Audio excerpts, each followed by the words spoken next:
Hoje nós vamos falar sobre balão intra-aórtico, as principais noções básicas que você precisa saber para conseguir entender como que funciona esse dispositivo de assistência ventricular.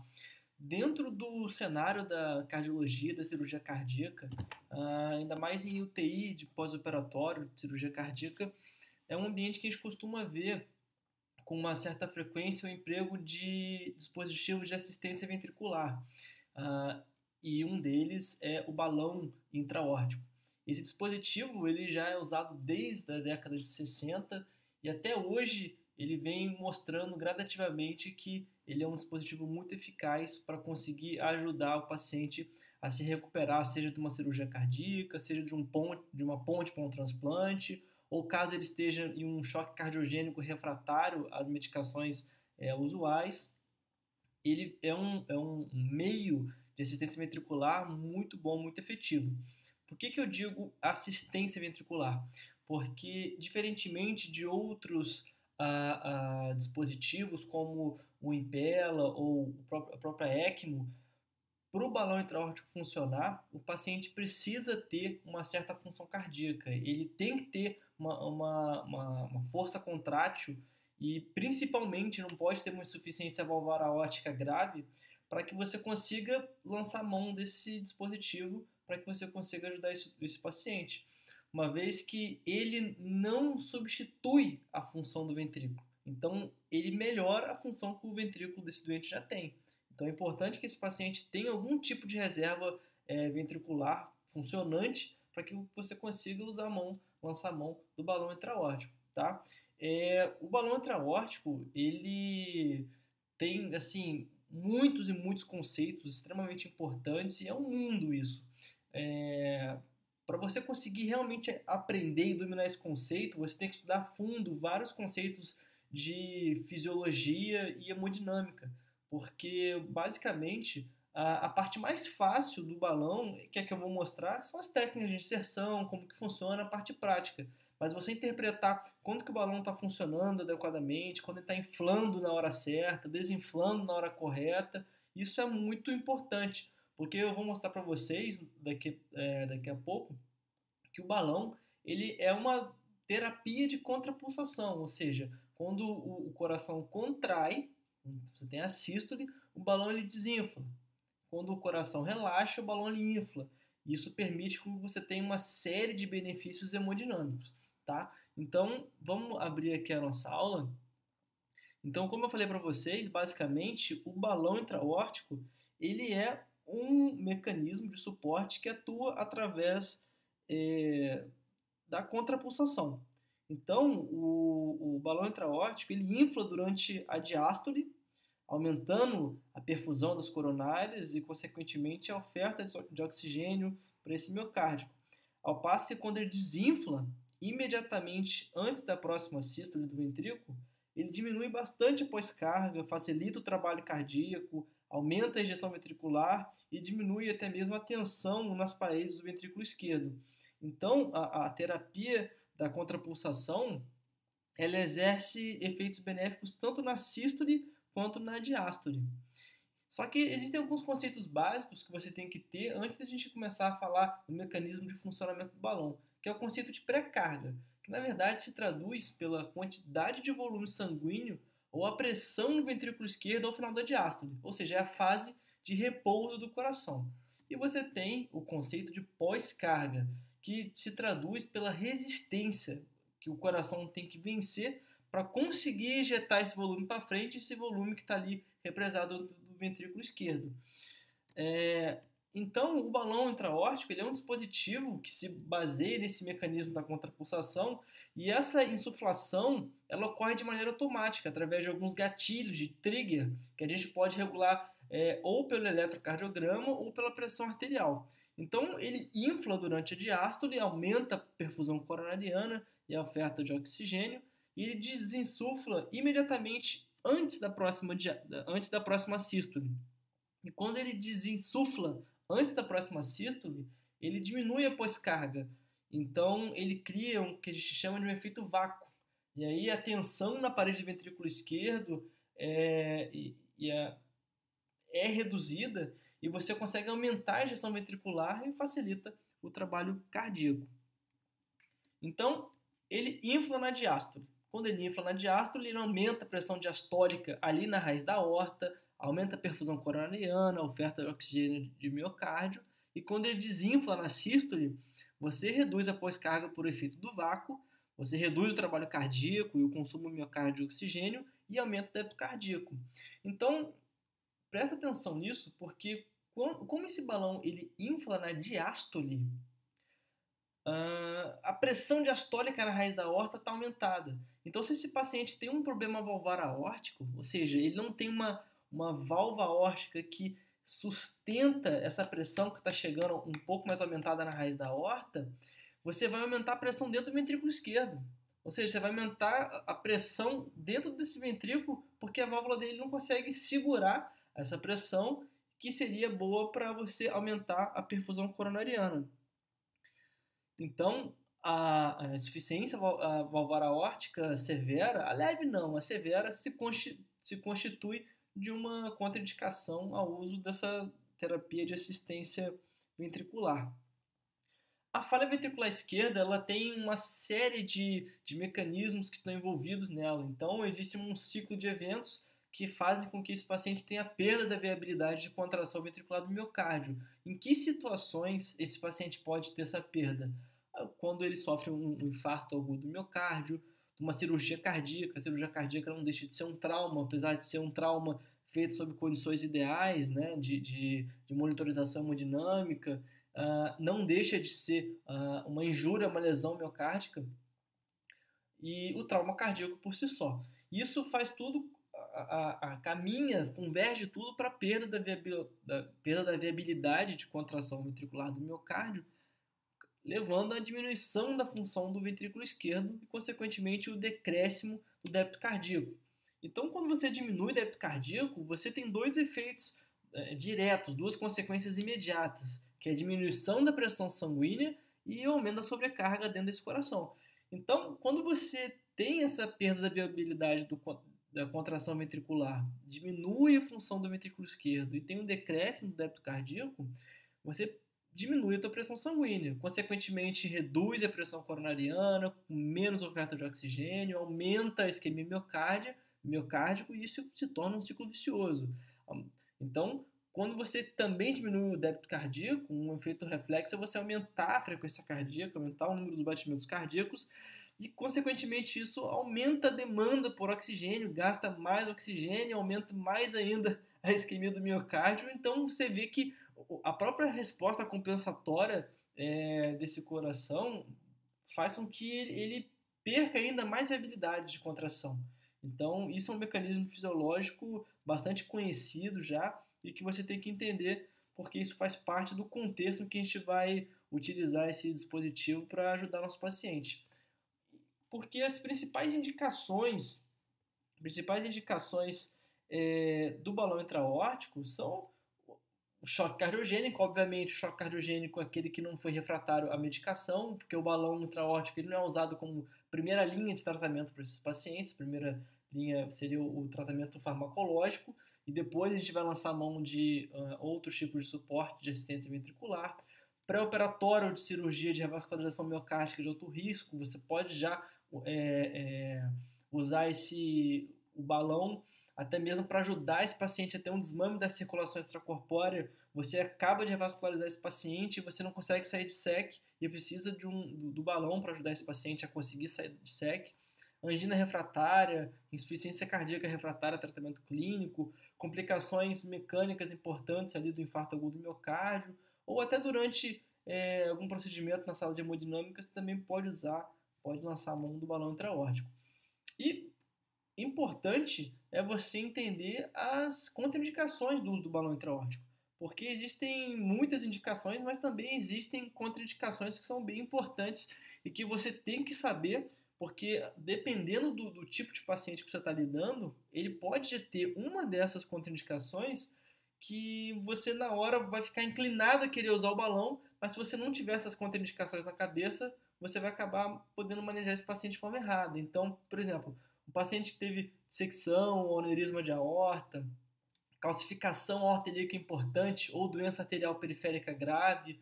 Existem alguns documentos que falam que, dependendo, se você tiver uma calcificação aortelíaca e uma doença arterial periférica mais importante, você poderia usar introduzir o balão sem a bainha, porque você lesaria menos a parede do vaso, menos o endotélio do vaso, e conseguiria utilizar esse dispositivo.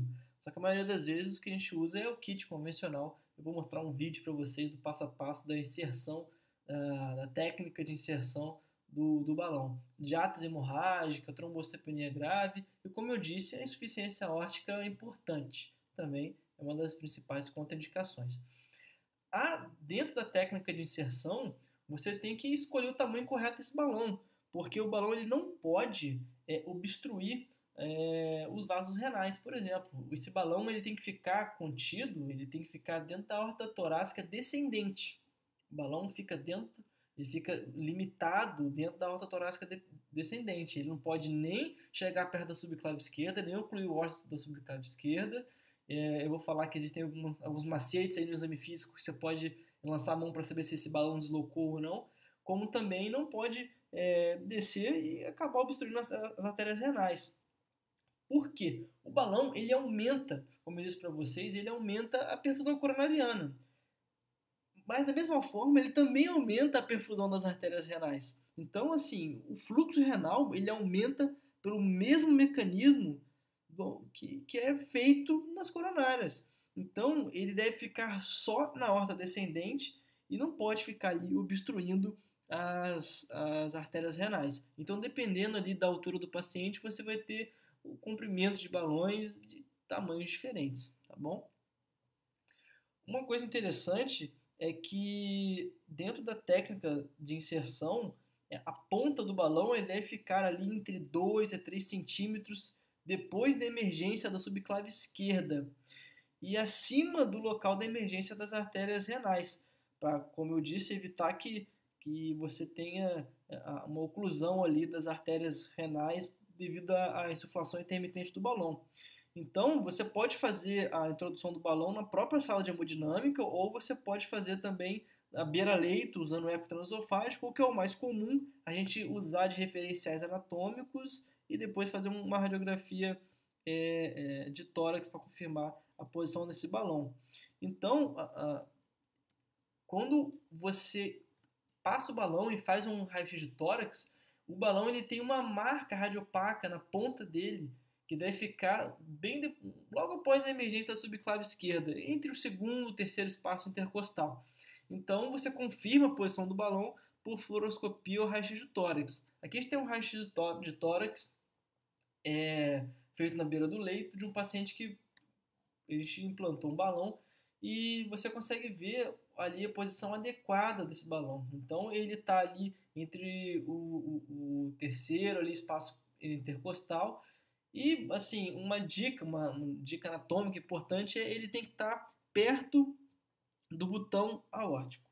Então, a ponta do bi está entre o segundo e o terceiro espaço intercostal e a pontinha radiopaca ela deve ficar na altura do botão aórtico, tá? Que é mais ou menos ali onde está a carina traqueal desse paciente, tá bom? Então, aqui vocês estão vendo a foto do console do balão intra-aórtico. Isso aí fica do lado do leito do paciente e fica emitindo essas curvas. Você vê que a primeira curva, a curva lá de cima é a curva da monitorização eletrocardiográfica, a segunda curva é a curva em que você tem a pressão arterial desse paciente sendo monitorizada e a terceira a curva tirada pelo próprio balão.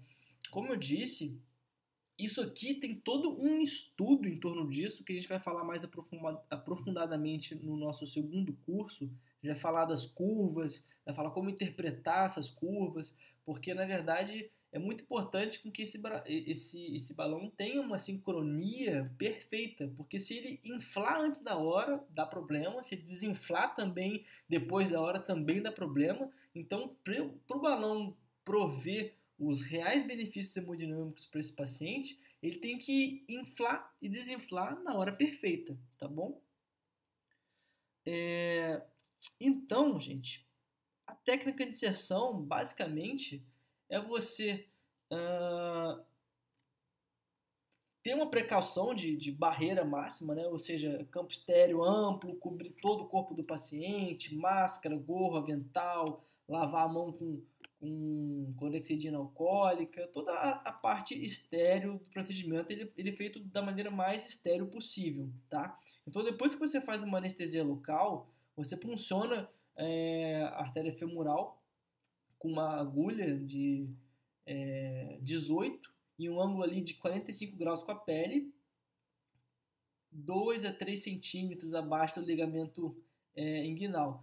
E lembrar que antes de você puncionar, você palpa os dois pulsos femorais e, obviamente, vai naquele pulso femoral que seja mais forte, que seja mais fácil de você puncionar. Existem outras técnicas de inserção por outros sítios, só que eu, sinceramente, eu nunca vi outros preceptores da cirurgia cardíaca também não costumam falar muito de outras técnicas de inserção. A mais comum, a que é usada no dia a dia mesmo, é a punção da artéria femoral comum, que é o nosso dia a dia. E lembrar que a punção da artéria femoral comum ela tem complicações também relacionadas à própria técnica da punção. Então, assim, se você fizer uma punção muito alta, você pode fazer com que esse paciente tenha um hematoma retroperitoneal. Se você puncionar muito baixo, isso também está associado a pseudoneurisma. Então, assim, depois que você puncionou, você avança com o fio guia pela agulha até aproximadamente ali o nível da aorta torácica proximal, remove a agulha, deixa o fio guia, depois faz uma pequena incisão local com bisturi e o resto eu vou deixar para vocês verem aqui no vídeo. Então aqui ele está mostrando os materiais necessários.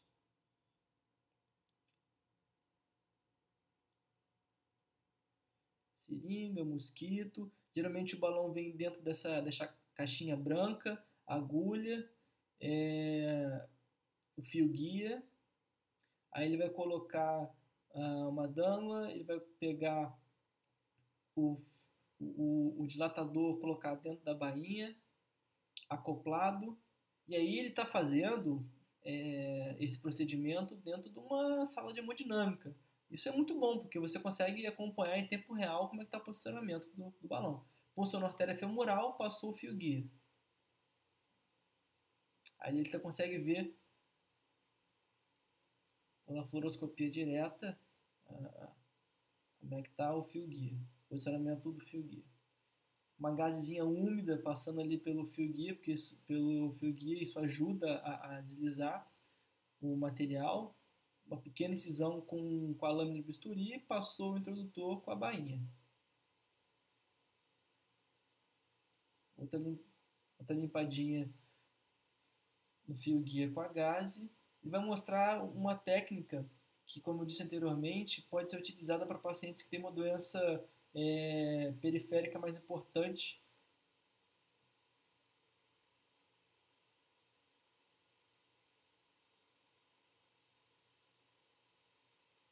Isso ele está tirando um dispositivo na ponta que, quando você aspira, você faz uma pressão negativa do balão e ele fica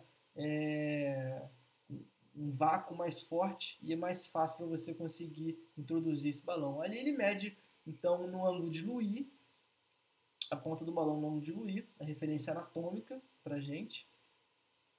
Molha, insere na cubinha ali com soro.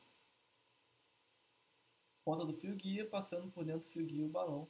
Fio guia saindo da mão dele, introduzindo o balão. Angulação de 45 graus com a pele. Esse paciente, quando você vai introduzir o balão, ele está em decúbito dorsal, tá?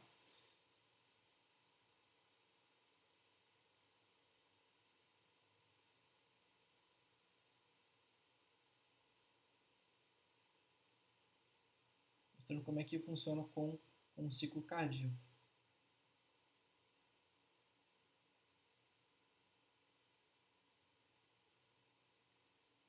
Aí o kit de introdução, novamente acoplando.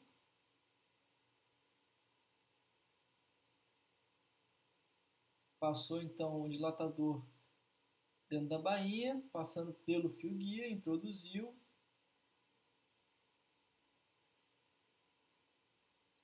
tirou o dilatador, deixou só a bainha com o fio guia e agora inserindo o balão. O balão tem uma marca, tem umas marquinhas ali que você consegue delimitar bem até onde você vai conseguir introduzir esse balão. Então você mediu a pontinha lá no ângulo de Louis e depois você mediu a pontinha, ele tem algumas marcações, uns risquinhos que tem, aí ele está mostrando aí esses risquinhos que você vai deixar, você vai introduzir até esse risquinho que você marcou previamente antes de introduzir esse balão. Tirou o fio guia, ele vai colocar ali uma dama, vai esperar um pouquinho de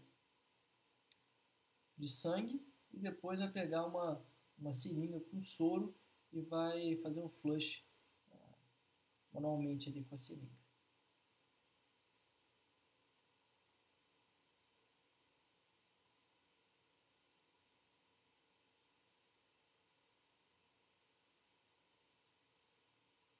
Aí agora ele vai acoplar ao sistema de gás hélio. O balão ele é inflado com gás hélio, com um gás extremamente volátil.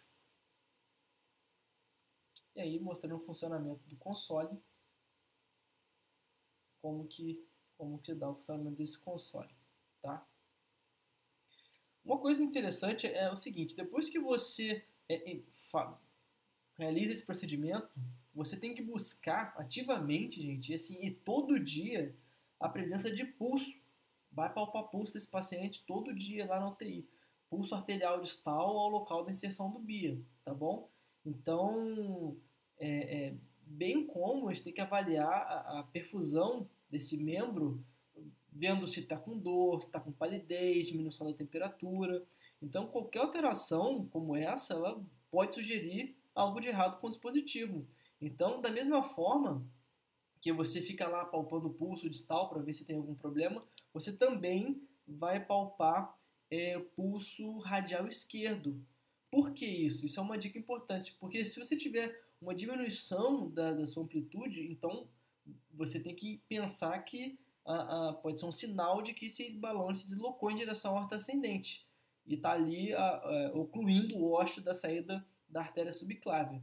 Se você não palpou a artéria radial esquerda quando você introduziu o balão, você fica um pouco sem parâmetro. Então, depois que antes de você introduzir o balão, você tem que palpar o pulso radial esquerdo e palpar os pulsos distais. E depois na UTI, de forma que você vai ficar lá acompanhando esse paciente, uma maneira clínica de você descobrir antes de olhar o raio-x, palpar o pulso radial esquerdo, se ele tiver abolido, tiver reduzido, principalmente, né, abolido não, reduzido, quer dizer que esse balão se deslocou em sentido à horta ascendente. E além disso, esse paciente vai ter que fazer raio-x de tórax diariamente para a gente conseguir monitorar se tem ou se aconteceu a migração desse balão ou não, tá bom?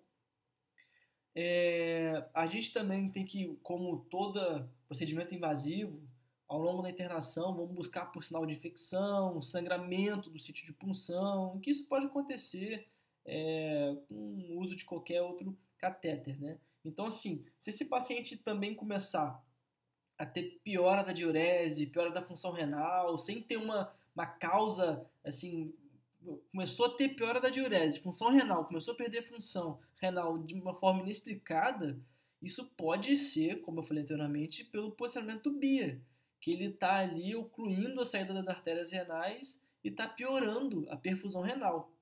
Então, a gente tem que ficar muito atento a isso.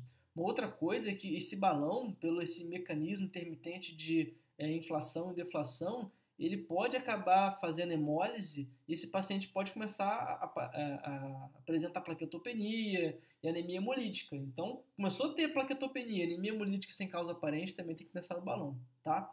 Uma outra coisa também importante, muito importante, que isso é um erro que você não pode cometer, é um erro básico, que às vezes é um erro que eu já cometi quando eu fui tirar a primeira vez um balão e hoje eu já não tinha noção da dimensão disso, mas, por exemplo, quando você vai retirar o balão, você não pode deixar o balão parado ali, sabe? Então, você, quando vai retirar esse balão, a última coisa que você desliga é o gás hélio para ele não ficar parado, porque ele não pode ficar parado mais do que 3, 4 minutos.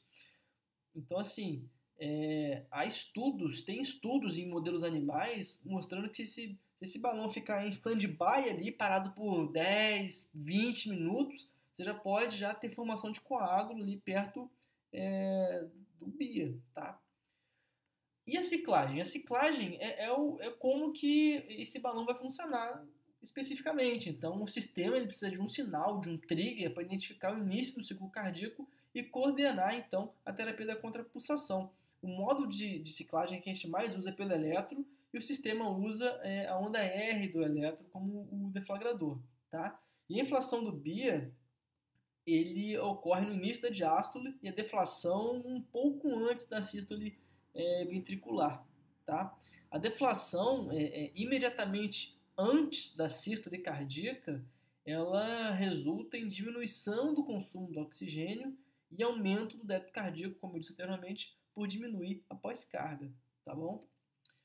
Alguns ajustes. A inflação e a deflação devem ser bem sincronizados com o ciclo cardíaco, que é monitorizado pelas curvas de eletro da pressão arterial, porque se a inflação e a deflação não estiverem bem sincronizados, você pode ter efeitos hemodinâmicos muito adversos e piorar um paciente que só pelo fato de estar usando balão já é um paciente já mais grave.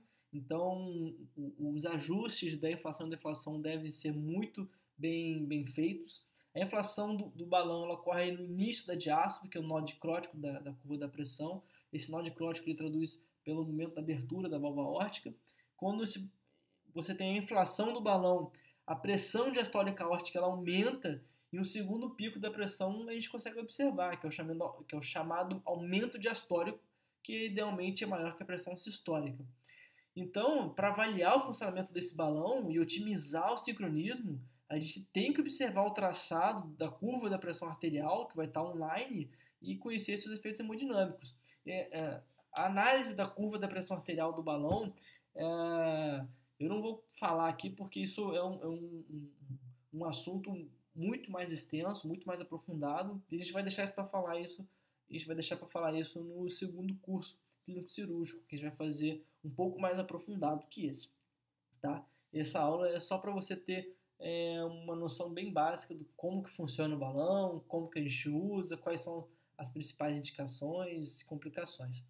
Então, assim, as principais complicações, sangramento local, embolizar, isquemia de membro inferior e amputação, isso não é tão frequente, mas é importante você ficar atento aos pulsos de estado desse paciente todo dia durante a visita na UTI, tá? Dissecção, ruptura de aorta também pode acontecer, infecção é uma complicação também bem possível, ruptura do balão e o mais comumente é o quê? Insuflação inadequada e aumento diastólico subótico ausente. As principais complicações aqui, que são as que mais acontecem, é quando o balão não está dando o suporte que a gente gostaria, ele está dando um suporte subótimo. Para a gente retirar esse balão, o desmame, o paciente ele tem que estar decúbito dorsal, o encosto não deve estar inclinado a mais do que 30, 45 graus, não dobrar a perna no joelho, onde o BIA está colocado, e também não fazer dorsiflexão do pé, da perna que está envolvida com o suporte circulatório, com o dispositivo de assistência ventricular. Então, após a melhora ali de parâmetros da macrohemodinâmica, como diurese, pressão arterial, frequência cardíaca, perfusão tecidual, ou quando esse paciente também começa a melhorar a microhemodinâmica, saturação venosa central melhorando, queda de lactato, gap de CO2, base excess, enfim, quando tudo começa a melhorar, você pode começar a diminuir o suporte mecânico. Então, inicialmente, a gente recomenda que seja diminuída a dose do inotrópico pela metade, para que seja possível um backup pós-ligado o nosso suporte circulatório mecânico. Então, o suporte com BIA, ele pode ser diminuído de duas formas, sendo o que a gente mais usa rotineiramente é diminuir a frequência da assistência, botar 1 para 1, daí 1 para 1, você colocar ali 1 para 2, depois 1 para 3, ou uma forma menos usada é você diminuir a intensidade da assistência, ou seja, você diminuir o grau de insuflação do BIA. Tá? Esses métodos de desmame, eles são combinados, você vai fazendo nele de 3 em 3 horas, de 6 em 6 horas, e você vai monitorizando esse paciente. Se ele ficar instável hemodinamicamente, piorar os parâmetros da microhemodinâmica, piorar os parâmetros da macrohemodinâmica, você, obviamente, vai suspender o processo de desmame.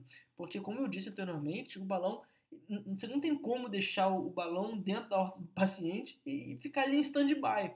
Então, o balão, ou você está efetivamente utilizando, ou você está em desmame, ou o paciente não tem balão. Você não tem um balão em stand-by, não existe essa terceira opção, tá bom? Depois, então, que você avaliou ali para a anticoagulação, você traciona o catéter até ele travar no introdutor e retira o conjunto catéter e introdutor e pressiona ali a artéria femoral por pelo menos 30 minutos. E uma dica importante é que quando você retira o conjunto de catéter e introdutor, você tem que permitir que venha um jato de sangue para que tenha drenagem de possíveis coágulos, tá? Então, quando você retira o conjunto, você tem que deixar vir um jatinho de sangue para drenar esses possíveis coágulos e você vai comprimir ali por pelo menos 30 minutos, proximamente a punção, tá? E um conselho também que eu dou aqui, que é importante você nunca tentar retirar o balão através do introdutor, porque uma vez que ele entra pelo introdutor, ele pode não conseguir sair, pode não conseguir sair através do introdutor, tá? Então, o ideal é sempre você tirar o sistema completo.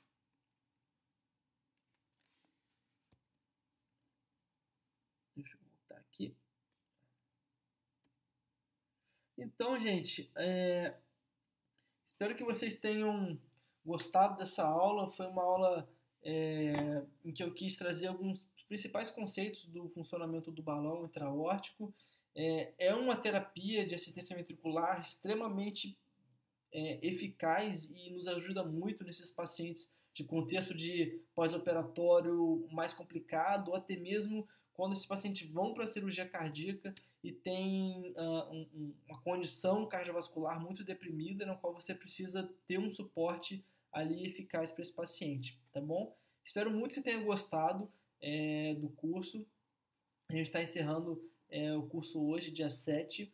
Os certificados vão ficar disponíveis a partir de 7 dias do término do curso. Eu vou tentar fazer com que os certificados fiquem liberados a partir de hoje mesmo, mas isso depende um pouco da plataforma da DOIT para liberar esses certificados. E gostaria muito de agradecer de você ter ficado aqui com a gente, de você ter aprendido um pouco. Espero que você tenha aprendido um pouco de clínica e de cirurgia. São temas que eu particularmente gosto bastante e tenho todo o prazer de falar. E o que eu puder e souber te responder, me manda mensagem lá no inbox. Muitas pessoas já me mandaram mensagem lá da aula de tamponamento, de dissecção aórtica. Eu estou adorando, está sendo um feedback muito legal, tá? E eu te encontro então no nosso próximo curso clínico cirúrgico. A gente ainda vai divulgar a data nos próximos dias. E se você tiver alguma sugestão pra gente aqui no curso, por favor, nos mande mensagem também lá no direct, tá bom? Então, forte abraço, muito obrigado novamente por ter assistido, ter nos prestigiado e até a próxima.